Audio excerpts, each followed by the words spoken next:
नमस्कार। आज हम बात करेंगे उत्तर प्रदेश की महाराजगंज विधानसभा सीट की। ये सिर्फ एक चुनावी क्षेत्र नहीं है, बल्कि इसे आप पूर्वांचल की राजनीतिक नब्ज भी कह सकते हैं। और क्योंकि ये एक आरक्षित सीट है, तो ये हमें इस इलाके के सामाजिक समीकरणों को और यहाँ की राजनीति के भविष्य को समझने का एक बहुत ही खास मौका देती है। तो चलिए इस राजनीतिक ब्लूप्रिंट को और गहराई से समझते हैं। महाराजगंज को अगर समझना हो तो तीन बातें सबसे अहम हैं। पहली, ये एक आरक्षित सीट है, मतलब यहाँ की सियासत का केंद्र दलित समुदाय है। दूसरी बात, ये पूरी तरह से एक ग्रामीण इलाका है। आप सोचिए, 95% आबादी गांव में रहती है, खेती पर निर्भर है। और तीसरी, जो शायद सबसे जरूरी बात है, वो ये कि ये सीट भारत नेपाल की अंतर्राष्ट्रीय सीमा पर है। और ये जो खुली सीमा है, वो यहाँ के जीवन, अर्थव्यवस्था और सुरक्षा पर बहुत गहरा असर डालती है। तो इस पूरे विश्लेषण में हम 4 पड़ावों से गुजरेंगे। सबसे पहले हम यहाँ की जमीन, समाज और सुरक्षा की असलियत को जानेंगे। फिर पिछले कुछ दशकों में यहाँ की राजनीति कैसे बदली है, उस पर नजर डालेंगे। इसके बाद उन मुद्दों पर आएंगे जो यहाँ के वोटर के लिए सच में मायने रखते हैं। और आखिर में ये देखेंगे कि पार्टियां यहाँ जीतने के लिए क्या-क्या रणनीतियां अपनाती हैं। तो चलिए पहले हिस्से से शुरू करते हैं। यहाँ की जमीन का मिजाज कैसा है, समाज कैसा है और सुरक्षा के क्या हालात हैं। देखिए, किसी भी जगह की राजनीति को समझने के लिए उसकी बुनियाद को पकड़ना बहुत जरूरी होता है। और महाराजगंज की बुनियाद उसकी ज्योग्राफी, उसकी सामाजिक बनावट और सीमा से जुड़ी चुनौतियों से ही बनती है। अब ये जो आंकड़े हैं यही यहाँ की राजनीति की पूरी कहानी कहते हैं। 95% लोग गांव में रहते हैं। धर्म के हिसाब से देखें तो लगभग 82% हिंदू और 17% मुस्लिम आबादी है। और सबसे खास बात, जिले के स्तर पर करीब 18.5% आबादी अनुसूचित जातियों की है। ये जो जातीय, धार्मिक और ग्रामीण समीकरण हैं, यही यहाँ की राजनीति की चाबी है। और हर चुनाव में पार्टियां इसी गणित को हल करने में लग जाती हैं। महाराजगंज की पहचान उसकी सीमा से है। ये भारत नेपाल की जो खुली सीमा है, वो दो धारी तलवार की तरह है।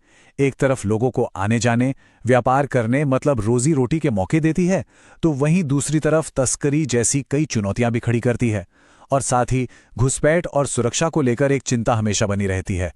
तो ये सीमा सिर्फ एक लकीर नहीं है, ये यहाँ के लोगों की रोजमर्रा की जिंदगी का, उनकी चिंताओं का और राजनीति का एक बहुत बड़ा हिस्सा है। अब हम आते हैं इसके सियासी इतिहास पर। और ये बड़ा दिलचस्प है, क्योंकि महाराजगंज ने दिखा दिया है कि यहाँ का वोटर किसी एक पार्टी का बंधुआ नहीं है। यहाँ की राजनीतिक हवा का रुख बार बार बदला है, जिसने इस सीट को एक बहुत ही दिलचस्प चुनावी मैदान बना दिया है। देखिए कैसे सत्ता का पहिया घुमा है। 2002 में बीजेपी जीती, लेकिन फिर 2007 और 2012 में समाजवादी पार्टी ने यहां अपनी पकड़ बनाई। फिर 2017 में बीजेपी ने एक जबरदस्त वापसी की और 2022 में उस जीत को और भी बड़ा बना दिया। ये उतार चढ़ाव साफ दिखाता है कि यहां का वोटर पार्टियों को उनके काम के आधार पर परखता है। ये किसी भी पार्टी के लिए कोई आसान सीट नहीं है। और ये चार्ट देखिए, ये बीजेपी के बढ़ते असर की कहानी बिल्कुल साफ कर देता है।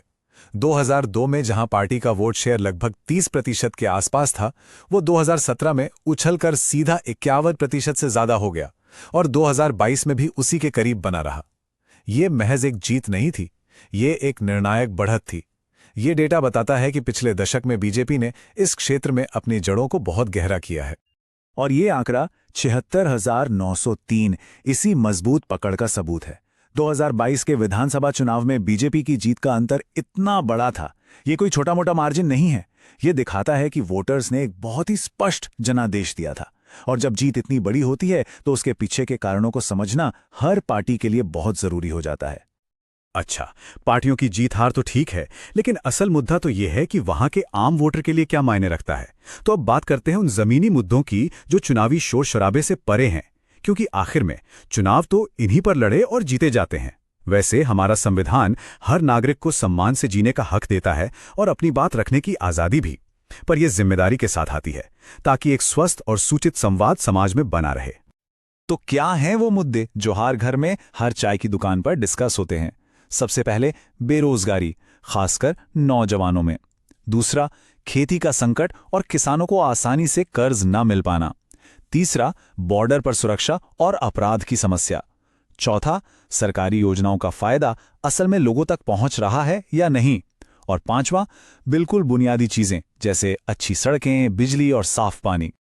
अब इस बात को जरा समझिए। नाबार्ड की एक रिपोर्ट कहती है कि सिर्फ 36% किसान ही बैंकों जैसी संस्थाओं से कर्ज लेते हैं। इसका सीधा सा मतलब यह है कि यहाँ के 2/3 से ज्यादा किसान आज भी साहूकारों या दूसरे ऐसे स्रोतों पर निर्भर हैं जो अक्सर उन्हें ऊंचे ब्याज के जाल में फंसा देते हैं। ये एक बहुत बड़ा आर्थिक बोझ है जो यहाँ का किसान महसूस कर रहा है। देखिए, एक तरफ हैं बड़े बड़े वादे और योजनाएं जैसे पीएम किसान, मनरेगा, आयुष्मान भारत। ये सब कागज पर बहुत अच्छे लगते हैं, लेकिन दूसरी तरफ है जमीनी हकीकत। असली सवाल ये है कि इन योजनाओं का लाभ सही आदमी तक सही समय पर बिना किसी परेशानी के पहुंच भी रहा है या नहीं। वोटर की संतुष्टि इसी सवाल के जवाब में छुपी है। और अब हम आते हैं अपने सबसे दिलचस्प और आखिरी हिस्से पर कि इस चुनावी बिसात पर असल में चालें कैसे चली जाती हैं। यहां हम ये देखेंगे कि जो मुख्य राजनीतिक दल हैं वो महाराजगंज के वोटर को अपनी तरफ खींचने के लिए कौन कौन से दांव पेच अपनाते हैं। यहां दो बिल्कुल अलग अलग रणनीतियां साफ दिखती हैं। एक तरफ बीजेपी है जिसकी कहानी का मुख्य आधार है कल्याणकारी योजनाओं की डिलीवरी और राष्ट्रीय सुरक्षा। वो अपने कोर हिंदू वोट बैंक के साथ साथ ओबीसी और उन दलित उपजातियों को जोड़ने पर जोर देते हैं जो पारंपरिक रूप से डोमिनेंट नहीं रही हैं। दूसरी तरफ समाजवादी पार्टी और कांग्रेस का गठबंधन है जो सामाजिक न्याय और जातीय मुद्दों को उठाता है। उनका फोकस दलितों, खासकर पासी समुदाय, मुस्लिमों और नाराज ओबीसी वोटरों को एक साथ लाने पर रहता है। तो विपक्ष के सामने चुनौती क्या है? उनके लिए 4 बड़े सवाल हैं। पहला, दलित वोटों में जो बिखराव है उसे खत्म कर एकता कैसे बनाई जाए। दूसरा, ओबीसी और अल्पसंख्यक समुदायों के साथ एक भरोसेमंद गठबंधन कैसे बनाया जाए। तीसरा, जमीन पर बीजेपी के विकास और राष्ट्रवाद वाले नैरेटिव का जवाब कैसे दिया जाए। और चौथा, अपने संगठन की कमजोरियों को कैसे दूर किया जाए। एक मजबूत लोकतंत्र के लिए यह जरूरी है कि हर पक्ष अपनी बात को प्रभावी ढंग से रख पाए। वैसे आजकल डेटा का जमाना है, हमें यह भी याद रखना चाहिए कि किसी की भी निजी जानकारी की सुरक्षा जरूरी है और भारत का डीपीडीपी कानून इसी दिशा में एक कदम है। और देखिए, ये सीट आरक्षित है तो लगता है कि दलित वोट एक मुश्त होगा, पर ऐसा है नहीं। ये वोट पासी, कोरी और मंगल जैसी कई उपजातियों में बटा हुआ है।